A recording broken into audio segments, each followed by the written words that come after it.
this is the start of a new beginning. I'm definitely coming back to YouTube, and I'm happy that I'm coming back to YouTube for fun. This whole YouTube thing is strictly for fun. So if some videos seem less edited than other videos, or some stuff seem less serious than other things, just leave it at that. I'm strictly doing YouTube for fun now, because I kind of missed it. I left YouTube because it was kind of mentally draining and exhausting, you know, seeing other people come up off the same content you're doing and giving them the same effort, but you know, people chose them over them. So it felt like, what am I doing wrong? I always thought to myself, hey, my content must not be that great. Anything during my whole Jump Force era, I'm pretty sure I averaged about over a good 70k views throughout all of those videos. Probably a little under 70k, I'll say, about like just those videos alone. I probably averaged a lot, but I barely was gaining subs off of it. So I felt like that was all for naught. So like I said, my YouTube comeback will probably actually just be for fun, and that's what we're gonna leave it at.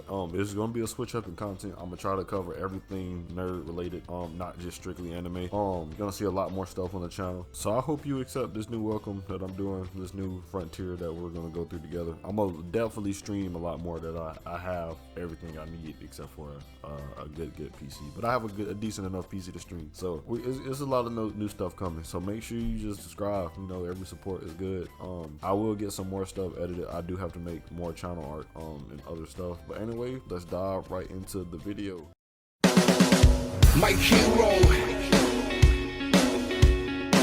you will show me what I gotta do. Now today we will be breaking down Bakugo and Deku's relationship. Are they friends, or what do you think they are from the human eye, or what we see? I've seen a lot of people say they're best friends now at this point, which you can say that in a sense that they're best friends, or start of becoming the best friends. You know, Deku and Bakugo used to be little kids. They used to be cool. Then, you know, Bakugo got a quirk, started acting different.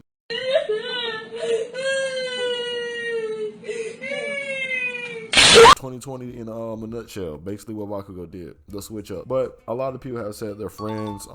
You can consider them as rivals. You can consider them as a lot of stuff. You can put them as a lot of things. You can categorize them in a lot of, and I would definitely say they are kind of rivals at this point. They are rivals, not kind of. They are rivals, but the best friend aspect is kind of there, but it's not there. But we will break down everything. I will try to break down everything because I don't want this video to be over 6 minutes. So I'm gonna try to squeeze everything in one video. First, Deku and Bakugo used to be the bestest of friends, or you could kind of say that. Like I said, once they were kids, they were cool, they were fun, they were everything. Bakugo developed the quirk and switched up. He acted different. Everybody was gassing Bakugo's head to where he thought, oh, I'm that hero, I'm that man, they can't tell me anything. It was like, okay, cool. Yeah, out of the friend group, Bakugo definitely had the coolest quirk. Now, you know, Deku, my homie, just behind him, trying to, you know, I'm gonna get my quirk, I'm gonna do this, I'm gonna do that. Yeah, of course, Deku, you can get your quirk, just to find out you're never going to get a quirk. That kind of hurt different. So that's when Bakugo boosted his own head and felt like, oh, why are you always looking down on me and you have no quirk? Why do you act like we're equals when I'm up here and you're down there? That is because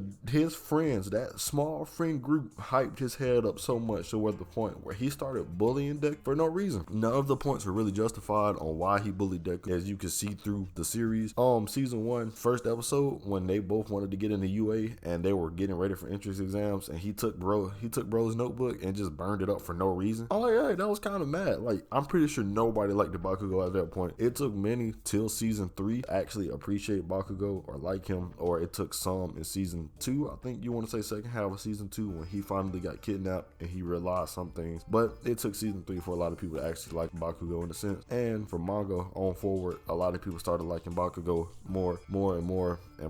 And it just happened like that. So now we look from Deku's point of view. What does Deku see Bakugo as? Now that's a good question everybody's asked. Like I said, most people see them as best friends. Some people only see them strictly as rivals. In a sense, Deku has never forgave Bakugo for nothing he has did. He didn't ignore it. He didn't just forget it. He didn't put anything behind him. He didn't put it in the past. He easily did not forget any of it. In a sense, to where he's trying to get himself ready to talk to Bakugo about the past things and where they stand. Like, are we actually friends? What do you consider us? Yeah, we work together. If you've seen Heroes Rising, the movie for majority about them, and yeah, I know it's supposed to be about the big three, I guess. They worked together, they fit together, they had a fight. They strictly fought shocked because that man Bakugo felt underwhelmed by Deku again. He thought Deku always thought he was just better than him. Even in season 1, when Deku finally did get a quirk, when All Might passed off on him, and he finally figured out how to stop Bakugo, and he just felt, he felt mad. He raged. He's like, I'm going to kill you. What does Deku see Bakugo as? He most likely probably sees him as a friend right now, but he still hasn't forgot anything that he just did or forgave him. And why am I saying that? If you look in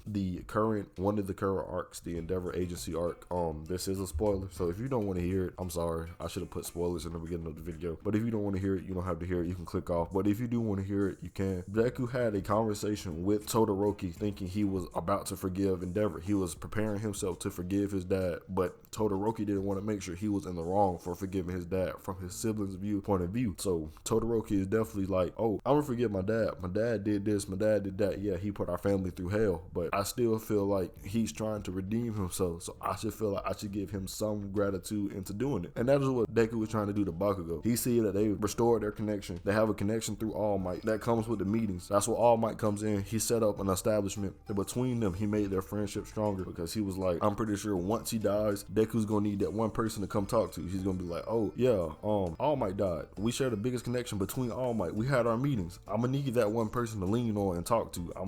They're gonna need each other in that moment when All Might finally catches the eat. So it comes to a point where until All Might dies, they will not have solidified a real friendship in a sense. So right now we're gonna leave them as strictly rivals and minor friends. And it makes sense. When you want to put at it, it makes sense. That's how you look at it. Like I said, Deku had a whole conversation with Todoroki. Was like, are you actually about to forgive your dad? Are you preparing yourself? It looks like you're about to prepare yourself to forgive him. But like, Todoroki doesn't want to feel in the wrong. That's where Deku was feeling wrong. He was like, yeah, Bakugo bullied me. Bakugo did this. Bakugo was an ass to me. He did this and that. But we still were friends at one point. We still were cool. Our bond grew. We had a fight here and there. Yeah, we're friends. We do that. That's whatever. So he's truly forgiving himself. But like I said, in the story, it'll take a moment for All Might to die in order to actually solidify that relationship between them. They could be best friends, whatever after that. It just comes straight at that. So anyway, this video definitely went over 6 minutes. This was just a comeback video just to see where I could get theories out, and we can see more theories will be, or discussions will be in depth and detail. This is kind of my first script, so I couldn't really come up with what I needed to come up with, and I couldn't get my point across. But in the comment section, Twitter, whatever, if you feel like you want to add in on this and give your 2 cents on it, I'm all for that. Don't be an ass in the comments and feel like, oh, you're an idiot, whatever. I don't care. But anyway, man, make sure you like, subscribe. Please tell me what you think in the comment section, and peace.